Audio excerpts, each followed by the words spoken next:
సబ్బాతు దినాన దేవునికి స్తుతిరూపకమైన కీర్తన 92 కీర్తన.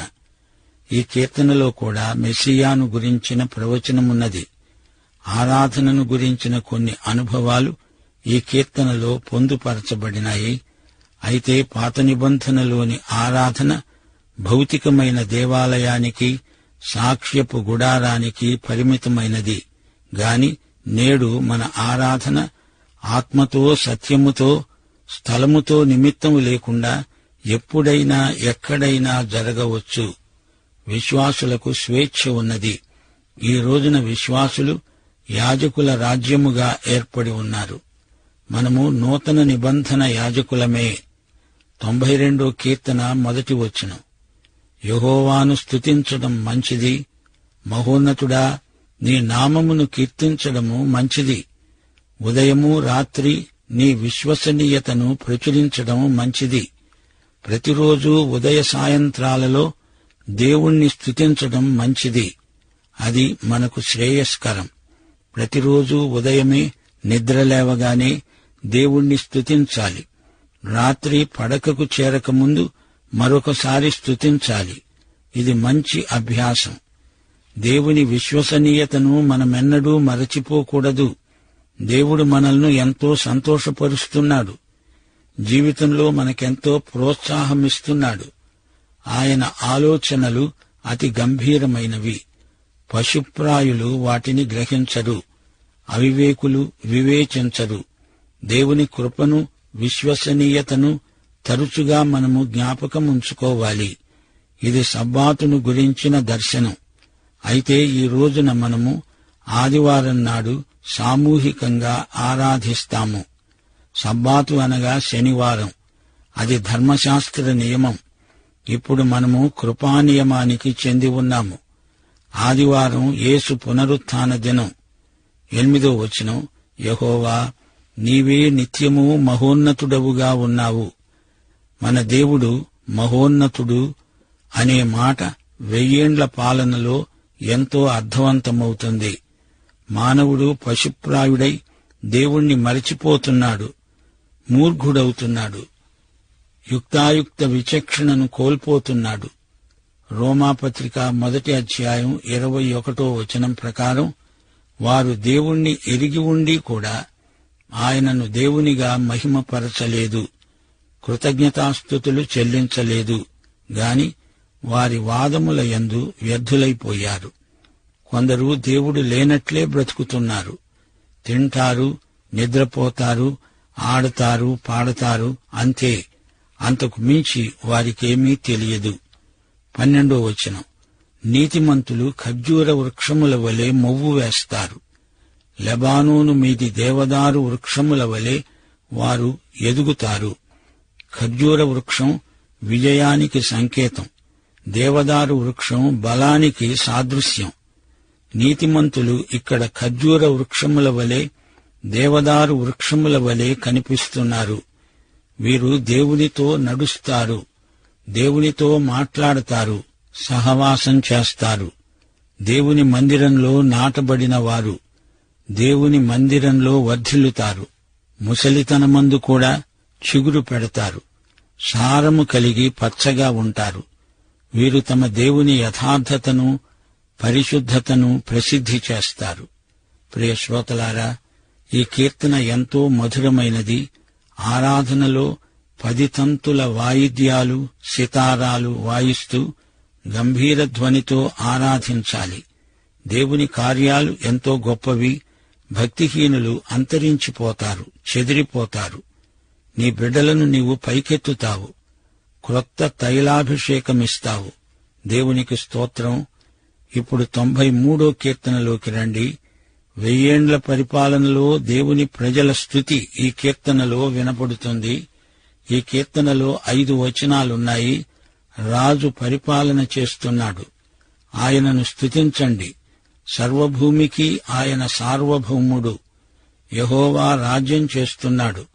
ప్రభావమును వస్త్రంగా ధరించాడు. యెహోవా బలము ధరించి బలముతో నడుము కట్టుకున్నాడు. కదలకుండా భూలోకం స్థిరపరచబడింది. యెహోవా రాజ్యము ఏలుతున్నాడు. అనగా అది యేసు రాజ్యం. ఆయనే రాజు. ఆయన వస్తాడు, తన రాజ్యం స్థాపిస్తాడు.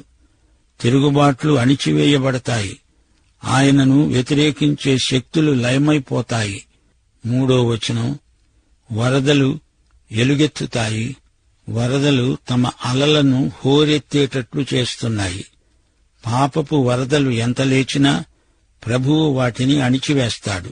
సైతాను తల చితక త్రొక్కుతాడు.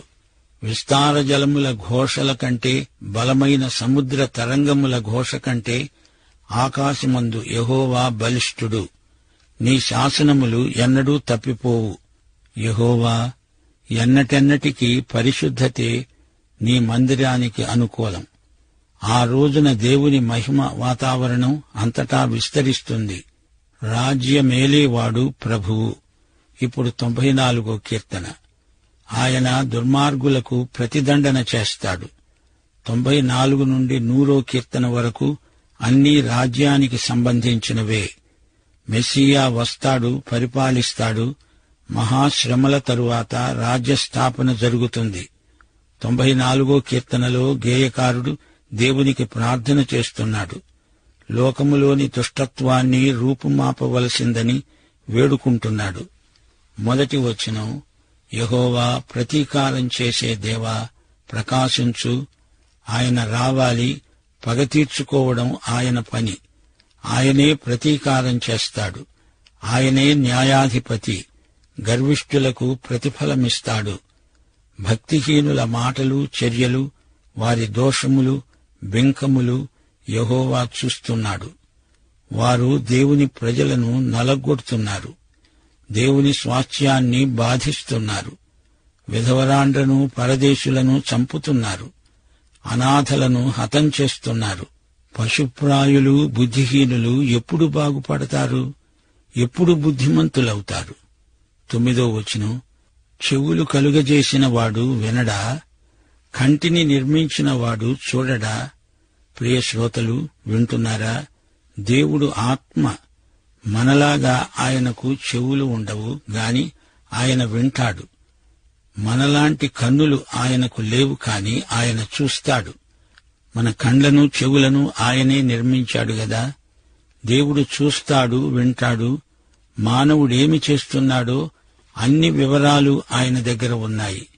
ప్రియ శ్రోతలు, మీ పాపాలు ఎక్కడ ఉంటాయి?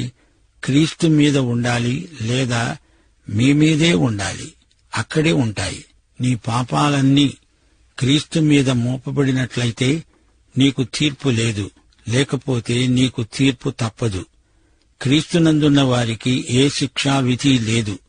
నీవిప్పుడు క్రీస్తు వద్దకు రాకపోతే రేపు ఆయన ధవళ సింహాసనం ఎదుట నిలువబడాల్సి వస్తుంది. మనుష్యులకు తెలివి నేర్పినవాడు దేవుడే. అన్యజనులను కూడా శిక్షించేవాడు, దండించేవాడు ఆయనే. ఆయన బోధనొందిన వారు ధన్యులు. నీతిమంతులకు నెమ్మది కలుగచేసేవాడు ఆయనే. ఆయన తీర్పు న్యాయసమ్మతమైనది.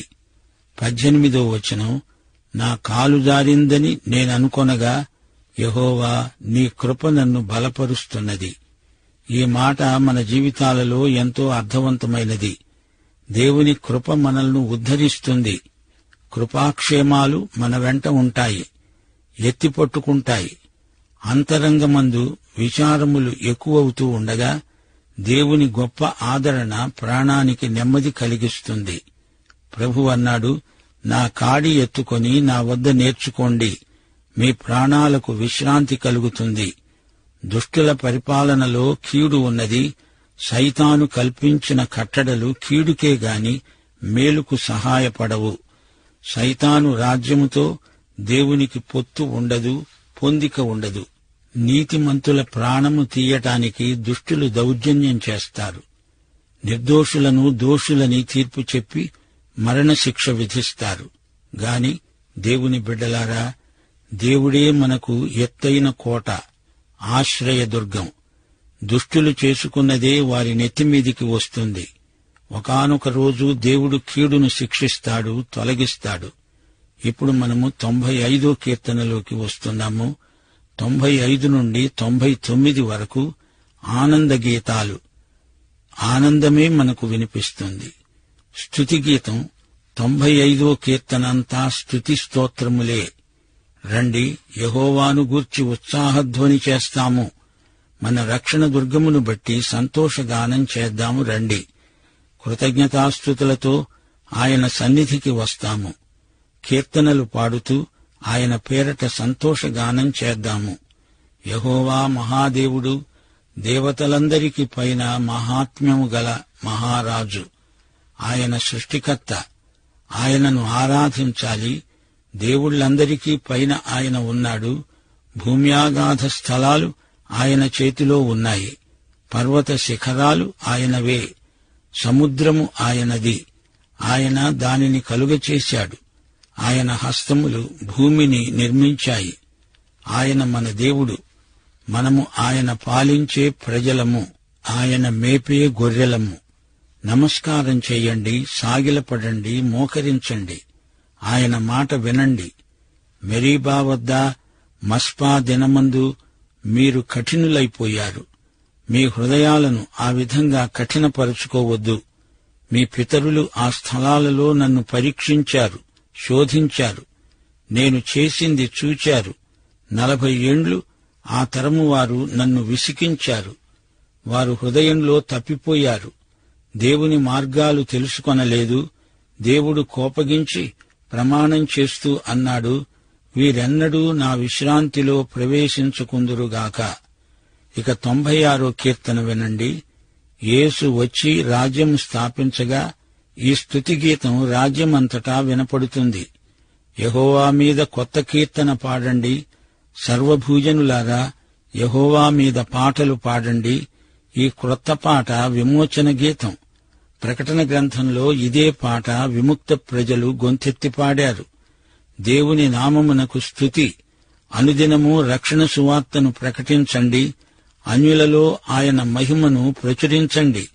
ఆయన ఆశ్చర్య కార్యాలను వెల్లడి చేయండి. 4-5 వచనాలలో విగ్రహారాధన పేర్కొనబడింది. యెహోవా మాహాత్మ్యము గలవాడు, అధిక స్తోత్రము పొందదగినవాడు, సమస్త దేవుళ్ల కంటే పూజనీయుడు. జనముల దేవుళ్ళు ఉట్టి విగ్రహాలే. యెహోవా ఆకాశ విశాలమును సృజించినవాడు. 1000 ఏండ్ల పాలనలో విగ్రహారాధన ఉండదు. కొందరు అన్ని మతాలు ఒక్కటే అంటున్నారు. నాస్తికులు కూడా తమ వాదమే సరైందని అంటున్నారు. పలు విధాలైన మత వేదాంతాలు ప్రచారంలో ఉన్నాయి.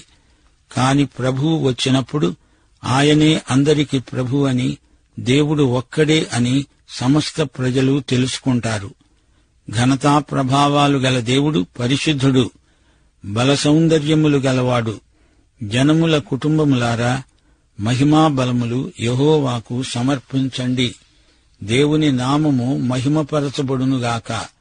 నైవేద్యాలు తెండి, పరిశుద్ధాలంకారాలు ధరించుకుని నమస్కరించండి. సర్వభూజనులారా, ఆయన సన్నిధిలో వణకండి. హెబ్రీ పత్రిక 1వ అధ్యాయం 6వ వచనం. ఆయన భూలోకానికి ఆది సంభూతుణ్ణి మరల రప్పించినప్పుడు దేవుని దూతలందరూ ఆయనకు నమస్కారం చెయ్యాలని చెప్తున్నాడు. ఇప్పుడు 97వ కీర్తన వినండి.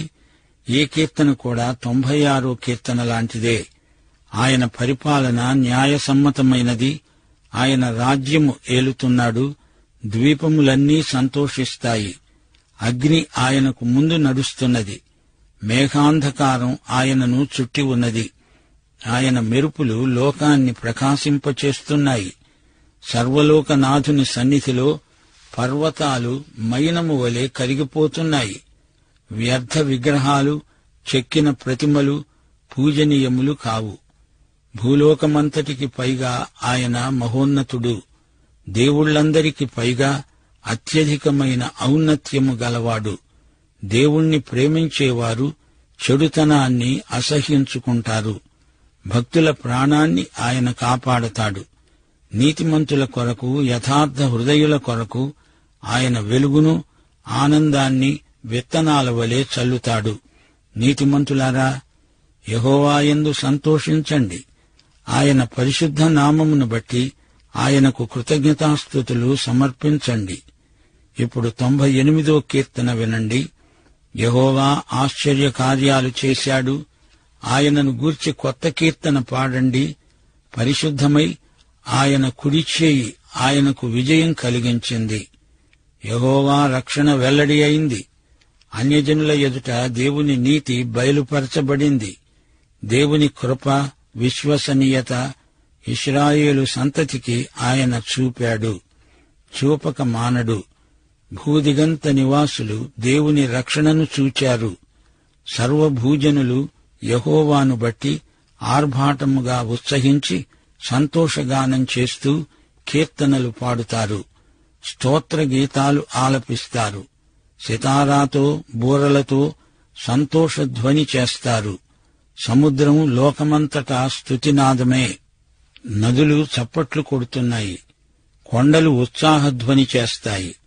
లోకానికి నీతిని బట్టి, న్యాయమును బట్టి ఆయన తీర్పు తీరుస్తాడు. ఇప్పుడు 99వ కీర్తన. దేవుని సింహాసనము కృపాసనం. యెహోవా రాజ్యమేలుతున్నాడు. జనములు వణుకుతాయి. ఆయన కెరూబుల మీద ఆసీనుడై ఉన్నాడు. భూమి కదులుతోంది.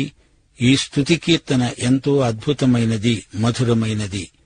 1000 ఏండ్ల పాలనలో ఈ కీర్తన అంతటా మారుమోగుతుంది. ఆయన మహోన్నతుడు. ఆయన నామము గొప్పది. ఆయన పరిశుద్ధుడు. అలనాడు మోషే, అహరోనులు ఆయన యాజకులు. సమూయేలు గొప్ప ప్రార్థనపరుడు. వారి ప్రార్థనలకు దేవుడు జవాబిచ్చాడు. మేఘస్తంభంలో నుండి ఆయన మాట్లాడాడు. ప్రతీకారం చేసే దేవుడు, పాపం పరిహరించే దేవుడు. మన దేవుడైన యెహోవాను ఘనపరచండి. ఆయన పరిశుద్ధ పర్వతము ఎదుట సాగిలపడండి. ఇప్పుడు 100వ కీర్తన. ఇంతవరకు 4 కీర్తనలు యేసుక్రీస్తు రాజ్యాన్ని, ఆయన మహిమను స్తుతించాయి. 93వ కీర్తన ప్రతాపమును ఆయన వస్త్రముగా ధరించాడని చెప్తోంది. 94వ కీర్తనలో ప్రతీకారము చేసే దేవుడు వస్తున్నాడని చెప్పబడింది. 95వ కీర్తనలో ఆయన మన రక్షణ దుర్గము అని పేర్కొనబడింది. 96వ కీర్తనలో యెహోవాను గురించి కొత్త కీర్తన పాడమని చెప్పబడింది. 97వ కీర్తనలో యెహోవా రాజ్యమేలుతాడు, భూలోకం ఆనందిస్తుంది. 98వ కీర్తనలో యెహోవా ఆశ్చర్య కార్యములకు ఆయనను స్తుతించమని చెప్పబడింది. 99వ కీర్తనలో యెహోవా రాజ్యమేలుతున్నాడు, జనములు వణుకుతాయని చెప్పబడింది.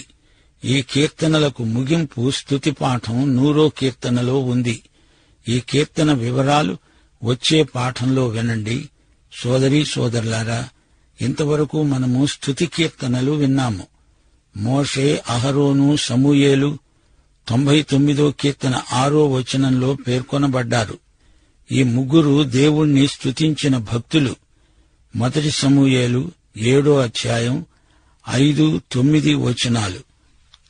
సమూయేలు ఇశ్రాయేలీయులందరినీ మిస్పాకు పిలువనంపించి వారి పక్షమున యెహోవాకు ప్రార్థన చేశాడు.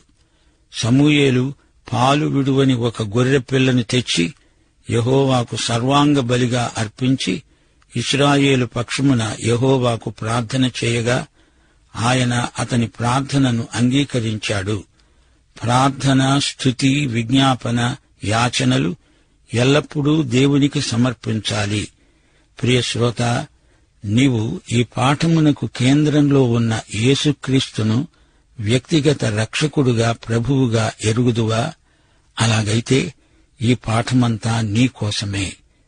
మన ప్రభు అయిన యేసుక్రీస్తు వారి కృప, తండ్రి అయిన దేవుని ప్రేమ, పరిశుద్ధాత్మ యొక్క అన్యోన్య సహవాసము మనకందరికీ నిత్యత్వము పర్యంతము తోడై ఉండునుగాక. ఆమేన్.